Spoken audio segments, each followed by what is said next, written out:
When Red Ash's Kickstarter was announced, I told myself, I'm going to do an episode of the Rant is Go to tell people why they shouldn't support this game.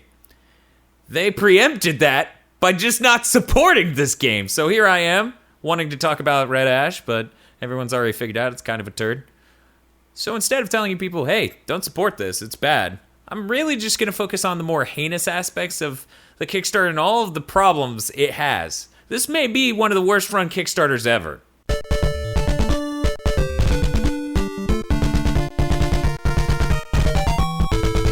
Red Ash, which was unceremoniously announced on the 4th of July weekend, bills itself as the spiritual successor to Mega Man Legends. Its planning and direction is being handled by Concept, while the actual development is being carried out by a company named Hyde. More on that later. The Kickstarter video does a terrible job of pitching Red Ash, with a large part of it taken up with a cheaply made animatic of a scene that might be from the game, and no in-game footage or real assets to speak of outside of the concept art. In fact, unlike Mighty No. 9, Red Ash's video doesn't even announce what engine it's being made on. It wasn't until weeks later that the test footage featuring the Unity engine was shown. And then when we went to render this video, they announced that they were in talks with Epic to maybe use Unreal Engine on this, so none of this work from the prototype may even be in the final game. What the hell was the point? Speaking of the test footage, it looks incredibly rough and consists of a kick-the-can throwback to Mega Man Legends. In fact, it's so incomplete, the in-game model is Beck from Mighty No. 9 and not the Beck from Red Ash. But hey, you guys remember the kicking the can thing in Mega Man Legends? That was crazy. Bet it's still incredible in 2017 on the PS4. Red Ash's $800,000 Kickstarter goal is so they can make 3 chapters. But if you read the description on the Kickstarter page, it actually says that they're aiming to make 8 hours of playtime across 4 chapters. Even weirder, the stretch goal for $1.5 million is so they can make episodes 4 and 5.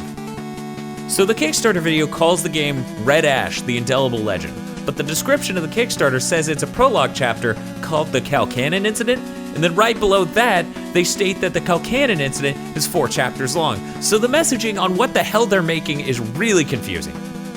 After diving further into the questionable nature of the development of this game, I found out that Hyde, the developer I mentioned a few moments ago, actually has some past works that are quite damning. Allegedly, they worked on various RPGs and other games for high-profile developers and publishers like Atlas, but they're officially credited for basically none of it. What I did find were 5 games that were quite shit. They're mostly credited for providing development support / assistance and overseas development for other small games. Their portfolio includes a couple of visual novels, Hometown Story, and Case Closed, That Wee Turd. That means the only 3D games they're openly credited for working on are Hometown Story and Case Closed for the Wii. And the amount of work they did on that is completely ambiguous. The only game completely developed by Hyde is Quiz Marionette Maker and Quiz Marionette Maker Plus for iPhone and Android. And as you can see from the footage here, this game is nowhere near the scale of game that Red Ash is purporting to be. At the launch of the Kickstarter, there was actually no mention made of console, which is really weird when you think about it. Because Mega Man Legends fans, they tend to be console gamers, it turns out. So eventually, they realized, oh, okay, we'll add a console stretch goal, but they didn't say which console. There's a little bit of communication from Concept saying something along the lines of, the technical difficulties, logistics, blah, blah, blah, working with console makers hard.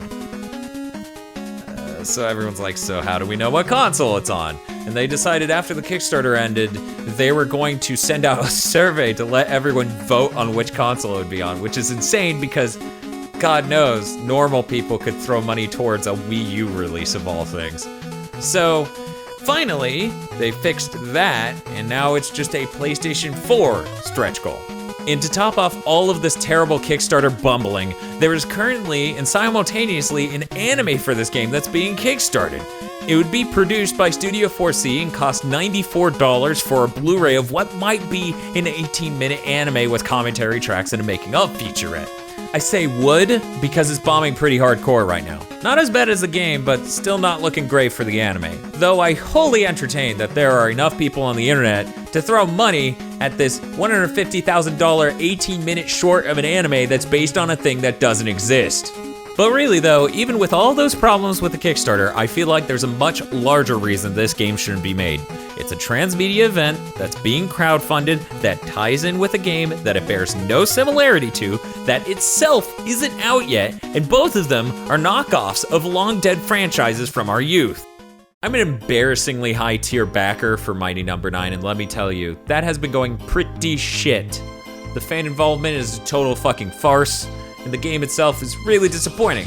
And on top of that, they took away the beta that I paid $80 fucking for.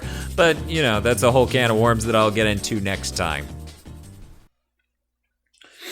So, despite Red Ash failing its Kickstarter goal, a few days before it ended, they got a Chinese publisher for the game, so it's just happening.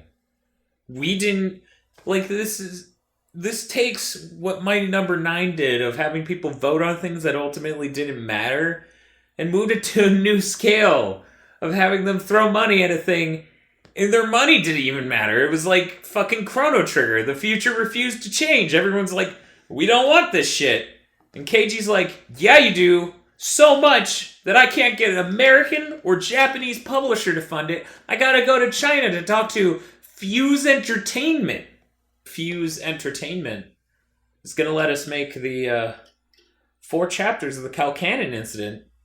And it's going to be 8 hours long, and all of your money is going to go towards extra content, which doesn't make any fucking sense.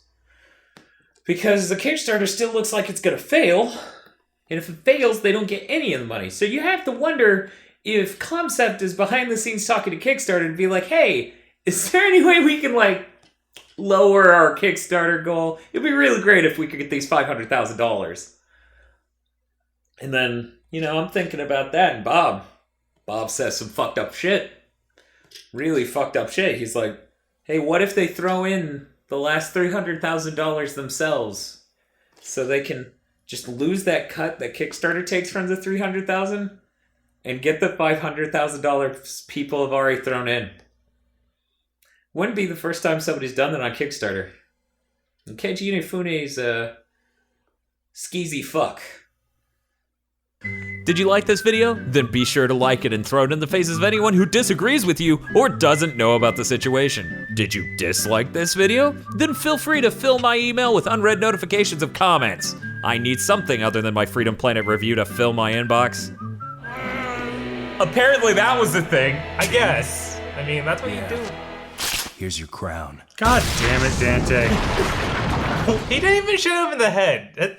I mean, he could have just said motherfucker and shot him, and that would have been better. GigaBoots has been brought to you by the support of our producers Vincent Poverk and Cywolf via our Patreon. Consider becoming a GigaBoots patron today.